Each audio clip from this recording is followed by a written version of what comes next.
짠. 저희는 포시즌에 도착했습니다. 이렇게 짐도 내려주시고 너무 좋네요.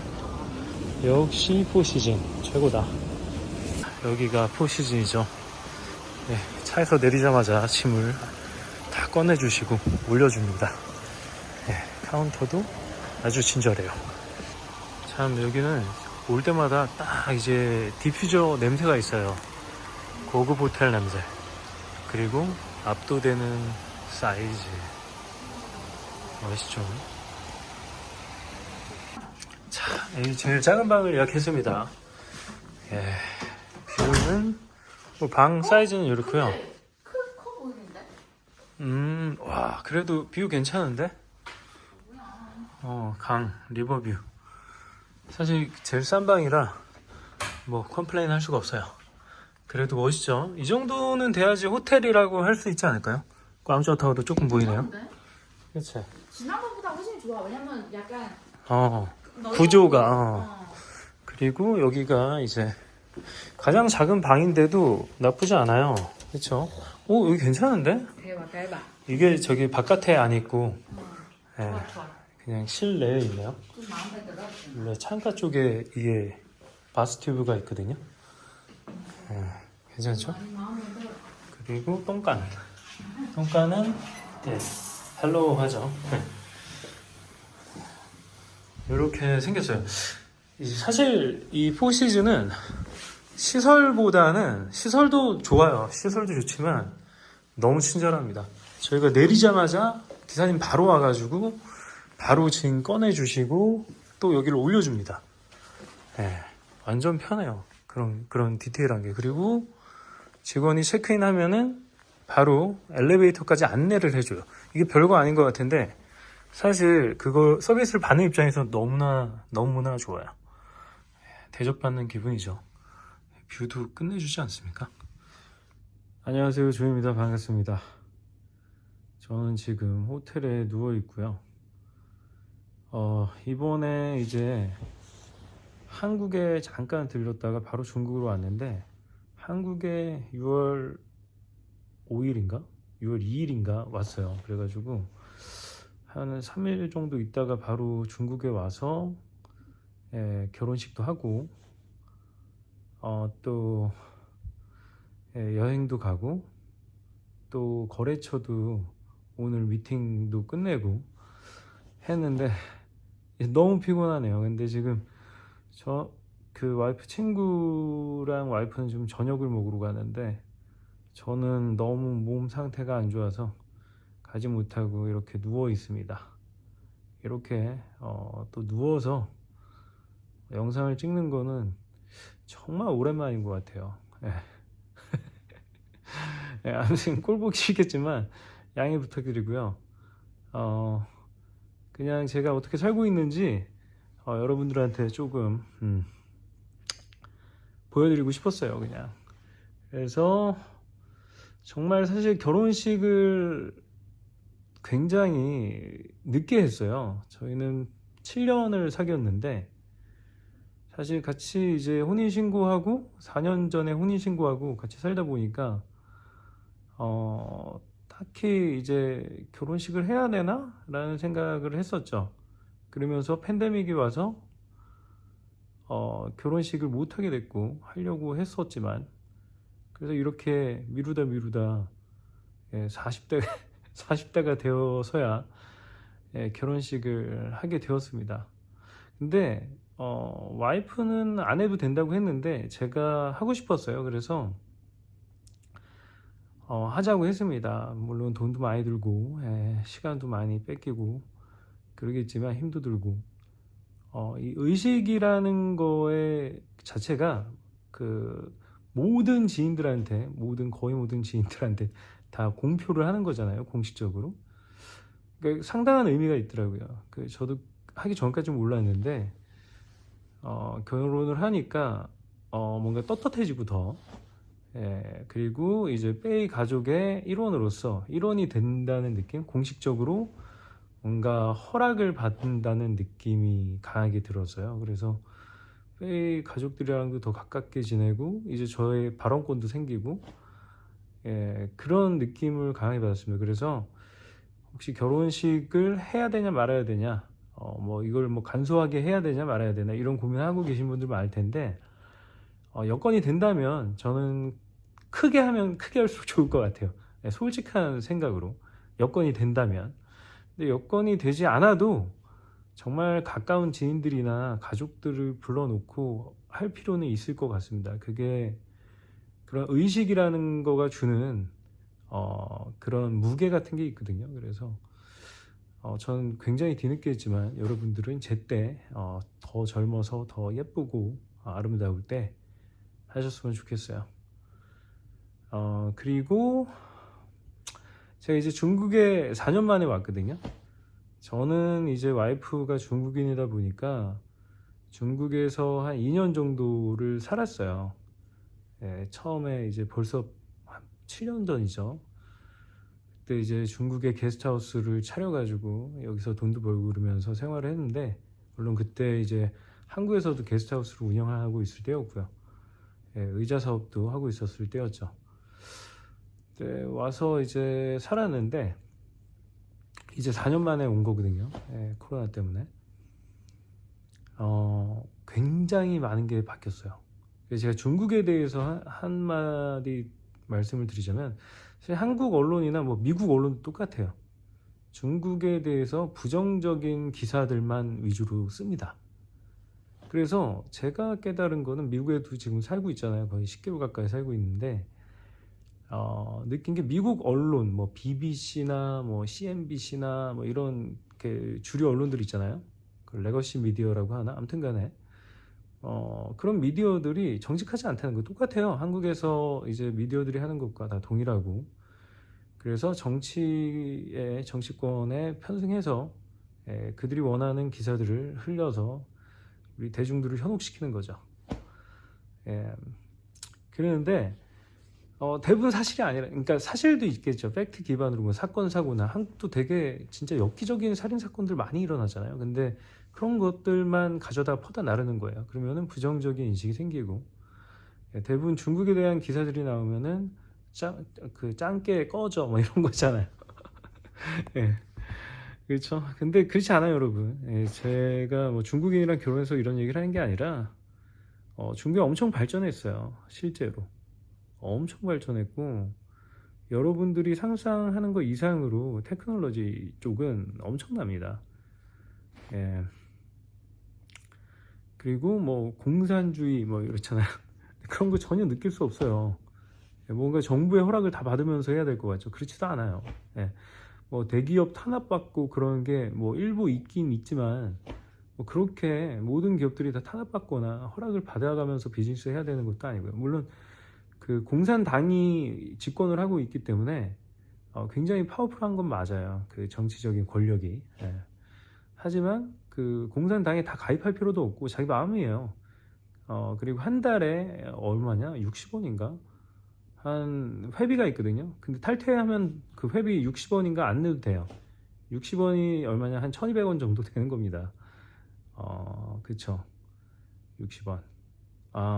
12,000원 정도 된다. 월 회비가, 공산당의 회원을 유지하려면. 근데 혜택이 좀 있는데, 제 와이프 같은 경우는 이제 해외여행을 편하게 못해요. 공산당이면.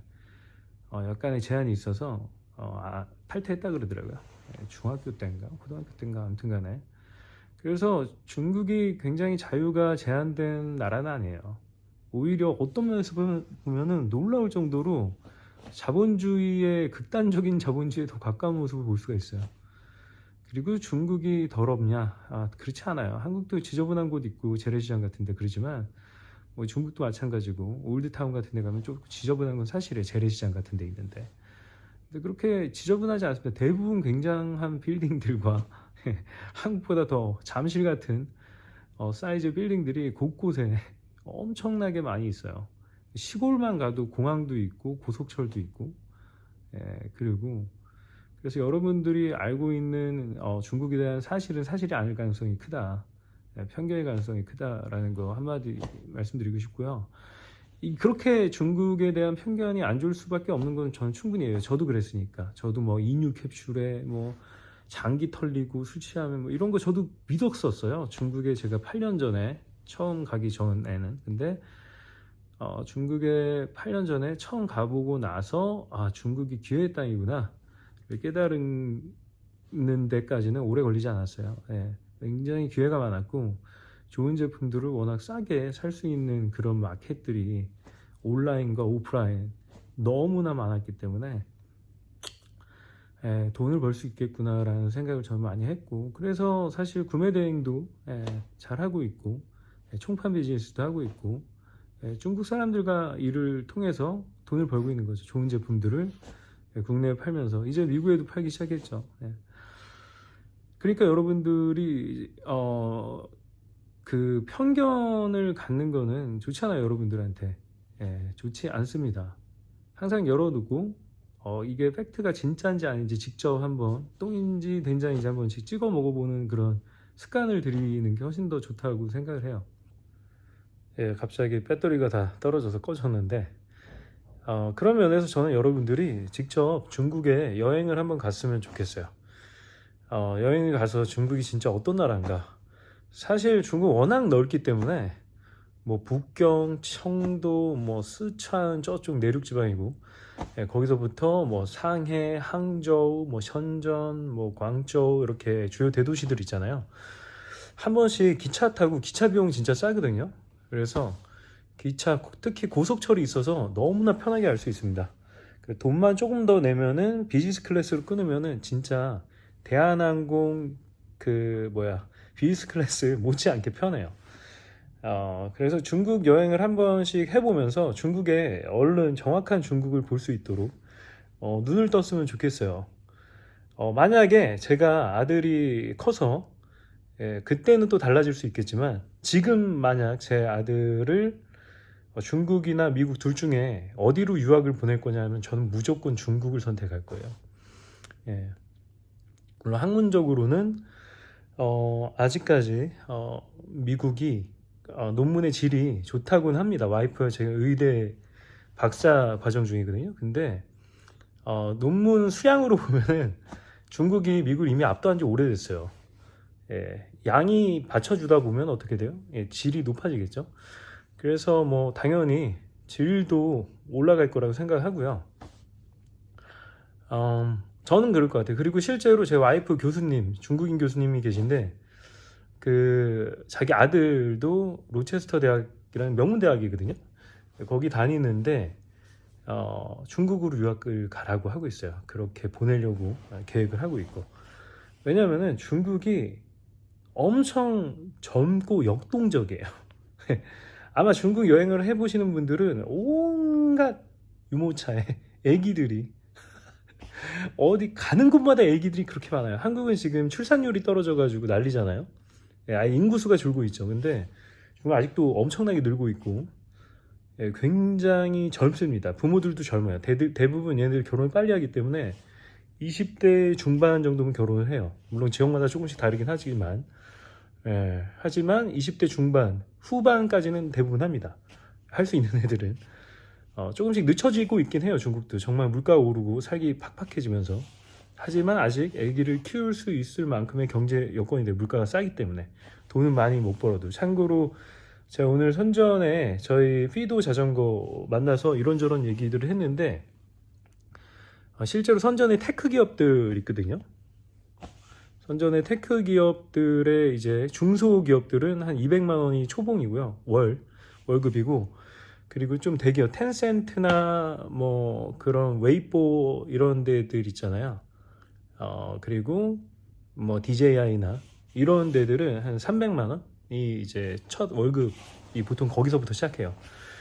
이것만 봐도 사실은 한국 기업의 그 임금 수준이나 그렇게 많이 차이 나지 않죠. 그렇죠? 근데 물론 생산직으로 가면 많이 저렴합니다. 한 150만 원, 100만 원 막 이렇게. 특히 내륙 지방으로 가면은 급여가 인건비가 굉장히 저렴해져요. 왜냐면 공부를 못한 굉장히 진짜 초등학교만 나온 사람들이 엄청 많거든요. 그래서 그 정도 인건비가 된다 라고 알고 계시면 될 것 같고, 아무튼 간에 제가 드리고 싶은 말씀은 중국은 하나의 굉장히 초대형 섬 국가가 돼버렸어요. 왜냐면은 정치적으로 적이 너무 많기 때문에 그래요. 그렇죠? 미국도 싫어하죠. 한국도 싫어하지. 뭐 다 싫어하잖아요. 중국 좋아하는 나라가 없어요. 그렇죠? 그러다 보니까 너무 정치적으로 고립이 돼가지고 섬같이 정보가 차단된, 실제로 얘네도 차단을 하고 있고, 예, 그런 거대한 섬 국가가 돼버렸죠.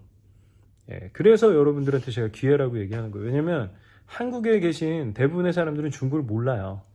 예, 중국이 얼마나 역동적으로 이 팬데믹 기간에도 얼마나 성장하고 있고 얼마나 급속도로 진짜 변화가 일어나고 있는지 모르거든요. 그래서 그게 아직도 저는 중국에 기회가 있다고 생각해요. 저희 부모님 세대 때는 제 때만 해, 저 어렸을 때만 해도 저희 부모님 세대죠. 그러니까 그때만 해도 일본을 알면 돈을 벌었어요. 실제로 일본에서 전자제품이나 이런 것도 수입해다, 장난감 같은 거 수입해다 파시는 분들 돈 엄청 벌었고요. 그리고 뭐 심지어 일본 문화, 박형규 씨인가, 아직도 작가 이름이 생각날 정도로 뭐 일본을 보면 돈이 보인다, 뭐 이런 책도 쓰고 그랬던 분인데, 실제로 그게 사실이었어요. 일본을 아는 사람은 돈을 많이 벌었습니다. 실제로. 예. 그러니까 여러분들이 어떤 나라에 대한 인식, 그때 어땠어요? 그 일본 뭐 그 문화 비판하고 엄청 그런, 일본 엄청 까대기 바쁜 그런 시대였어요. 시절이었어요. 그래서 일본에 가는 사람도 많지 않았었고, 예. 뭐 해외 여행 자체도 흔하지 않았었고 그랬던 때죠. 지금은 너무나 보편화되고 다 가지만, 지금은 일본어를 안다고 돈이 되지 않아요, 여러분. 이미 유통기한 끝났습니다. 그래서 지금 어디를 알아야 되냐? 좀 더 발빠른 사람들은 베트남이랑 캄보디아 쪽에 자리를 잡기 시작했어요. 한 5, 6년 전부터. 거기에 자리 잡은 사람들은 앞으로 한 5년 뒤 정도면은 굉장히 큰 보상을 받을 거예요. 거기서 자리 잡은 그런 보상, 그 경제적으로 낙후되었을 때 가서 자리 잡은 사람들은 아마 부자가 될 겁니다. 그리고 물론 거기서 잘 버텨낸다면 말이죠. 그래서 뭐 캄보디아나 베트남 가는 거 저 강추하고요.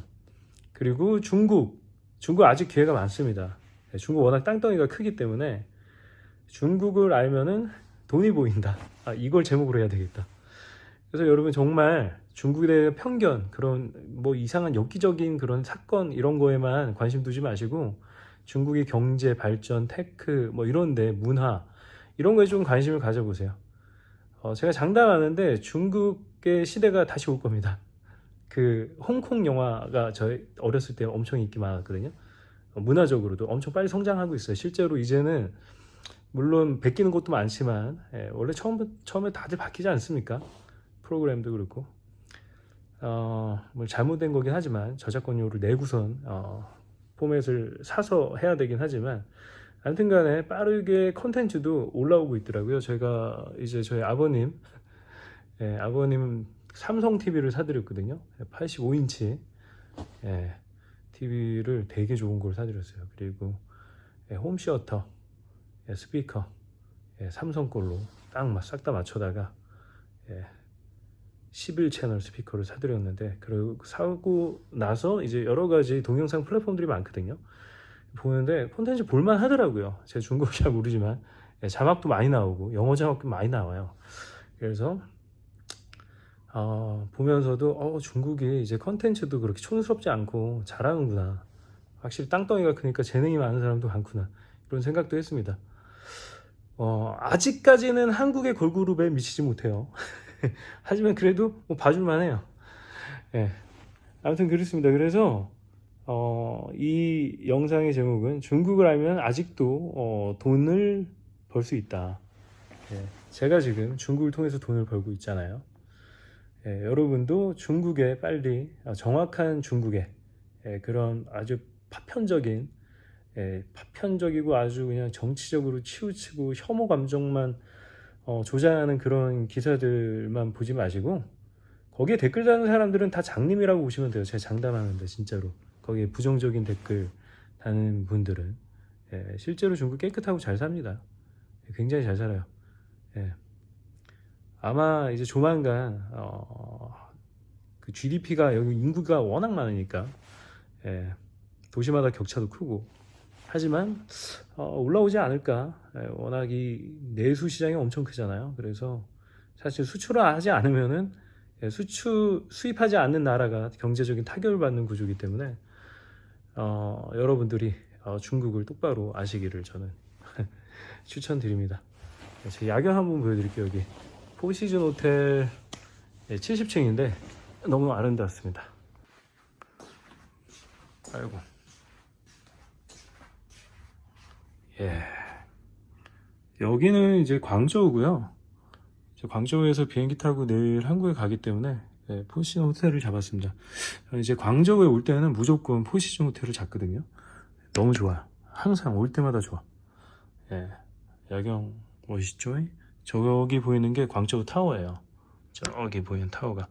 여기 제일 싼 방이라서 37만 원인가? 예, 그 정도 하는데 제일 싼 방 잡아도 괜찮아요. 뷰가. 제일 큰 방은 이제 뷰에 따라서 가격이 좀 달라집니다. 방 사이즈랑. 그리고 공식 홈페이지에서 예약하는 게 좀 더 좋아요. 왜냐면 조식을 포함시켜 주거든요. 공짜로. 그래서 부킹이나 아고다 여기서 하지 마시고 공홈 들어가서 하시면 됩니다. 예. 멋있죠? 예. 어저께 제가 무지 호텔에도 한번 갔었는데 현전에 오늘 왔죠 거기서. 근데 거기는 호텔이라기보다는 그냥 게스트하우스, 조금 좋은 많이 좋은 게스트하우스. 뷰가 없어요. 이런 뷰가 전혀 없고 6층이라 아무튼 그랬습니다. 많이 실망을 했어요. 솔직히 그것도 30만 원인데 정말 두 번은 안 갈 것 같더라고요. 궁금해서 가긴 해봤는데 아무튼 이 멋진 야경을 뒤로하고 저는 오늘 영상 여기에서 마치도록 할게요. 제가 진짜 부탁드리는데 여러분 그 중국에 대한 또 제가 뭐 찬양을 한다거나 이런 거 아니에요. 저는 개인적으로 중국을 좋아할 수밖에 없어요. 왜냐면은 제 와이프도 중국인이고 게다가 또 제가 중국인들의 도움을 받아서 돈을 벌고 있는 입장이기 때문에 중국에 대해서 뭐 좋은 얘기만 한다 뭐 이렇게 볼 수도 있는데 뭐 그럴 수도 있고요. 근데 아마 그렇지는 않을 거예요. 제가 객관적으로 조금 말씀을 드리려고 노력을 하거든요. 실제로 중국을 왔다 갔다 하시는 분들은 다 저 생각에 동의합니다. 실제로요. 특히 최근에 와보신 분들은 더 동의할 거예요. 관광지, 우전이라는 관광지를 갔는데 엄청 깨끗하더라고요. 길거리에 쓰레기 하나도 없어요. 그 수양 마을이거든요. 굉장히 그 물 위에 지어진 마을. 옛날 마을. 1300년대. 거기 갔는데 너무 아름다웠습니다. 그래요. 드디어 저는 이제 중국의 공식 일정을 마치고 내일 한국으로 갑니다. 내일 한국 가서 저희 베아토르 익스클루시브 크루들과 네트워킹 모임도 오프라인 모임도 한번 가질 생각이에요. 너무 기대가 되고 좋습니다. 정말 제가 지금 뭐 이제 10개월 정도 됐는데 미국에 가서 산지 여기에 잠깐 한 2주 동안 와 있었죠. 한 20일 정도 한국과 중국에 있는데 많은 걸 느끼게 되네요. 엄청나게 빨리 세상이 변하고 있다. 미국은 미국대로 한 가지 제가 더 팁을 드리자면 미국은 제가 살고 있는 미국은 로체스터 도시 특성일 수도 있는데 제가 뭐 뉴욕 그 맨해튼도 종종 가보긴 하는데 미국은 확실히 늙었다라는 생각이 들어요. 일본 늙었잖아요. 인구 구조 자체가 한국도 이제 늙어가고 있고 그러면서 미국도 늙었다. 하지만 중국은 부모님들이 되게 젊어요. 그리고 아기를 빨리 갖고 많이 납니다. 그래서 이제 1인 1 그 아기 정책도 없어졌어요. 마음대로 놔도 돼요. 돈만 있으면 마음대로 놔서 키울 수 있는 거죠. 아무튼 그래요. 그래서 젊은 게 또 중국의 강점이 아닌가 그런 생각도 조심스럽게 한번 해봅니다. 그래요. 그러면 저는 다음 영상에서 뵐게요. 감사합니다.